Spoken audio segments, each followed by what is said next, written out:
ગઈકાલે ભરૂચમાં એ ઘટના જે બનેલી કે એક 10 વર્ષની પીડિતા બાળકી જેના પર દુષ્કર્મ થયું અને ત્યારબાદ એ બાળકીના જધન્ય રીતે એટલે કે ન બોલી શકાય એવી ભાષામાં એના પ્રાઇવેટ પાર્ટ પર જે લોખંડનો સળિયો ઘુસાડી અને દીકરીની હત્યા કરવામાં આવી ને એ દીકરીએ કાલે જ્યારે દમ તોડી દીધો, સમગ્ર ગુજરાત નમ છે, ગુજરાતની જનતા નમ છે.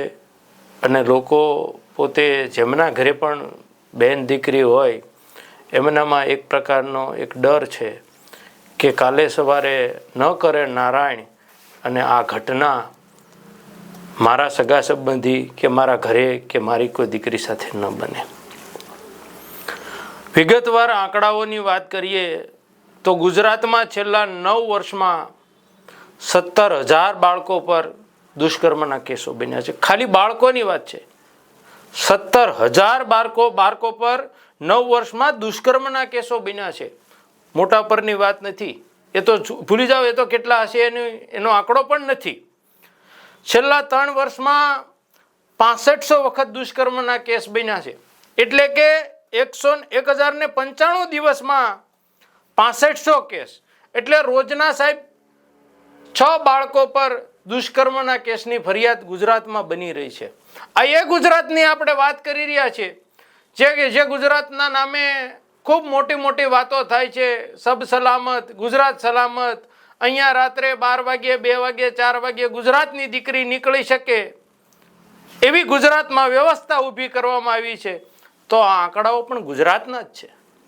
જે આંકડાઓ બોલી રહ્યો છું કે છેલ્લા 9 વર્ષમાં 17,000 બાળકો પર દુષ્કર્મના કેસ, છેલ્લા 3 વર્ષમાં 6500 દુષ્કર્મના કેસ, આ પણ આંકડાઓ ગુજરાતના છે. રોજની 6 ઘટનાઓ એ પણ ગુજરાતની છે.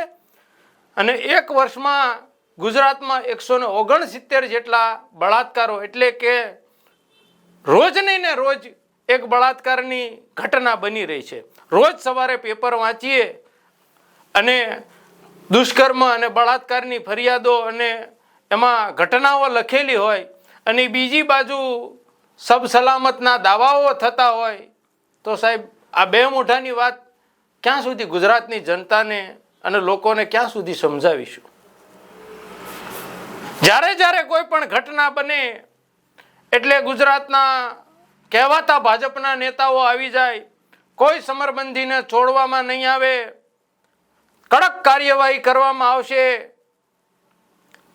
ફાસ્ટ ટ્રેક કોર્ટમાં કેસ ચલાવવામાં આવશે. ઘટના બને એટલે વિરોધ પક્ષો હોય કે સામાજિક સંસ્થાઓ હોય કે લોકો હોય મીણબત્તીઓ કાઢે, આંદોલનો કરે અને ન્યાય માટે એનો પરિવાર સહિત સૌ ઝંખના કરે. સાહેબ, હવે આ ફાંસી માગવાનો સમય નથી, આ કારાવાસ આજીવન કેદ મળે એ માગવાનો સમય નથી. 22મી સદી તરફ આપણે આગળ વધી રહ્યા છીએ અને જે ગુજરાતમાં ઘટનાઓ બની રહ્યા છે અને જે ગુજરાતના ગૃહમંત્રીઓ જે રીતે ડાયલોગબાજી કરે છે તો સાહેબ આ હૈદરાબાદ વાળી કરવાનો સમય છે. અને લોકો ક્યાં સુધી પોતાની ધીરજ છે એ શાંત રાખીને બેઠે? કરો હૈદરાબાદ વાળી. ગુજરાતમાં એક ઘટના નહીં બને આવી, પણ માત્ર તમારે તો શું કરવું છે કે ઘટના બને એટલે જાણે એવું લાગે કે આ ભાજપના શાસકો આવી ઘટનાની રાહ જોઈને બેઠા હોય. એટલે ઘટના બને એટલે મીડિયામાં આવીને ડાયલોગબાજી કરીએ અને સમરબંધી નહીં છોડીએ, ફાસ્ટ ટ્રેક કોર્ટમાં કેસ ચલાવશું અને કડકમાં કડક સજા કરીશું ની વાતો કરવા માટે તમે આવી ઘટના બને એની રાહ જોઈ રહ્યા છો? મરાવો ગાડીઓને પલટી, કરો એન્કાઉન્ટરો, કરો હૈદરાબાદ વાળી. સાહેબ, કોઈ ગુનેગારની હિંમત નહીં થાય કે ક્યારેય કોઈ દીકરી સામે આંખ ઊંચી કરી ન જોઈ શકે, પણ તમે પોલીસને એટલો પાવર આપ્યો જ છે ક્યાં? પોલીસનો ઉપયોગ ભારતીય જનતા પાર્ટીને આગળ વધાવવા માટે, ભારતીય જનતા પાર્ટી કેવી રીતે મોટી થાય એના માટે કરવાનો, વિરોધ પક્ષો અને આંદોલનના નેતાઓને દબાવવા માટે પોલીસનો ઉપયોગ કરવાનો, અને બાકી છે તો નાના મોટા કેસો કરી અને પોલીસની પીઠ થાબડીને પછી પાછું ગૃહમંત્રીને આવું કહેવાનું કે વાહ અમારી ગુજરાતની પોલીસ. પછી પાછું એવું બોલવાનું કે ગુજરાતની પોલીસને દંડા આપ્યા છે. સાહેબ, દંડા આપ્યા છે તો બંદૂકો પણ આપી છે, અને એ બંદૂકો ગોળી છોડ્યા વગરની કાટ ખાય છે. તો મહેરબાની કરીને ગુજરાતમાં છેલ્લા દિવસોમાં જે ઘટનાઓ બની છે તો એ બંદૂકના ટ્રિગરો દબાવવાની પણ પરમિશન આપો ને, એટલે ગુજરાતમાં જે ઘટનાઓ રોજ બને છે બનતી બંધ થઈ જાય. પણ તમને એટલે કે ભાજપના શાસકોને એમાં રસ નથી. એના રસ શેમાં છે? મિસકોલ મરાવી અને ભાજપ વિશ્વનો મોટો પક્ષ કહેવાય એ વાત કહેવામાં એમને બહુ ભાજપના શાસકોને રસ છે. અરે સાહેબ, તમે કદાચ બ્રહ્માંડનો મોટો પક્ષ બની જાઓ, પણ આ ઘટનાઓ બને છે એને કેવી રીતે છુપાવ છો? તમે 182 માંથી 162 ધારાસભ્યો જીતીને લાવ્યા. 162 ધારાસભ્યો લાવ્યા પછી જો રોજ લોકોને પોતાની દીકરીનું ધ્યાન રાખવાનું હોય તો ડૂબી મરો ને, તમે 182 બની જાવ ને.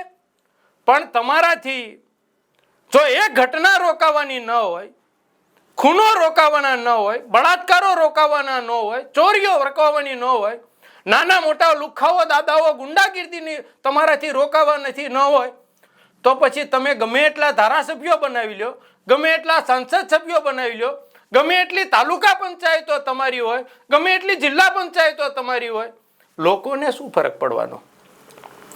તમારે તો તમારા સંગઠનોના પરવા કરવા છે. ગઈકાલે આ ઘટના બની, ઘટનાથી આખું ગુજરાત એક ધ્રાસકામાં છે. અને ભારતીય જનતા પાર્ટીનું સોશિયલ મીડિયાનું મેં હેન્ડલ જોયું તો એ લોકો એમના પ્રમુખોની નિમણૂકો આપે છે તાલુકા વાઇઝ ને જિલ્લા વાઇઝ.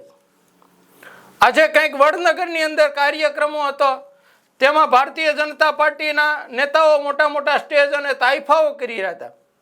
એટલે આ પાર્ટીઓના વાળા પોતાની પાર્ટીને મોટી કરવાના જે ધંધા અને પાર્ટીઓનું સંગઠન મજબૂત થાય એ પ્રકારના કાર્યક્રમોમાંથી જો આ ચૂંટાણેલા રાજનેતાઓ નવરા પડે તો પછી જનતાનું કામ કરે ને, તો જનતાની સુરક્ષા કરે ને. પણ નહીં, જનતાની સુરક્ષા એમનો મુદ્દો નથી, જનતાના કામ એમનો મુદ્દો નથી. એમનો મુદ્દો બસ એક છે કે અમારી પાર્ટી મોટી થાય તો અમારી સત્તા કાયમને માટે ટકી રહે. અને ખાસ કરીને એમાંય ભાજપને તો આદત પડી ગઈ છે કે પોતાની સત્તા કેવી રીતે ટકી રહે, પોતાની પાર્ટી કેવી રીતે મજબૂત થાય, આ પ્રકારના તમામ મેળાવડાઓ, હથકંડાઓ, તાઇફાઓ કરવાના. જનતાનું જે થવું હોય થાય, જાય બધું તેલ લેવા.